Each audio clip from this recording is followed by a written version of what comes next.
আজকে ছিল টিনার বার্থডে, সেই জন্য আমরা চলে গেছিলাম, আমি, অদিতি আর তোরা পুচকুকে নিয়ে।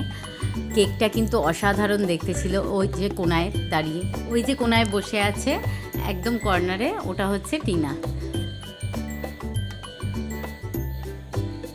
আমরা খুব একটা তাড়াতাড়ি যেতে পারিনি, তোরা একটু আগে চলে গেছিলো আর আমরা একটু দেরিতেই গেছিলাম, কারণ তোরার পড়া ছিল, পড়ে এসে ওকে তাড়াতাড়ি রেডি করিয়ে পাঠিয়ে দিয়ে তারপর আমরা রেডি হয়ে গেছিলাম।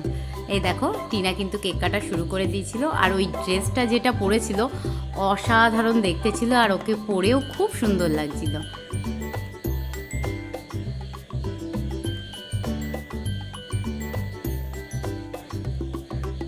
এখন ওর বাপিকে খুঁজছে, বাপি কোথায় গেল কেক খাওয়াবে বলে।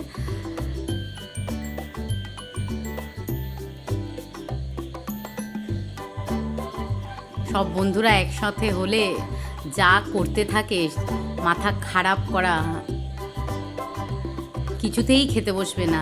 আরেকটু পরে সিনজিনিরা তো অনেক দূর থেকে এসছিল, আর সুনিতারাও অনেক দূর থেকে এসেছিলো, তো ওরা বাড়ি ফিরবে, কাকিনারা আর ওরা গরিফা থেকে এসেছিলো, সেই জন্য ওদের একটু তাড়াতাড়ি যেতেও হতো বাড়িতে। কিন্তু এই দেখুন খেলতে বসে গেছে সবাই মিলে।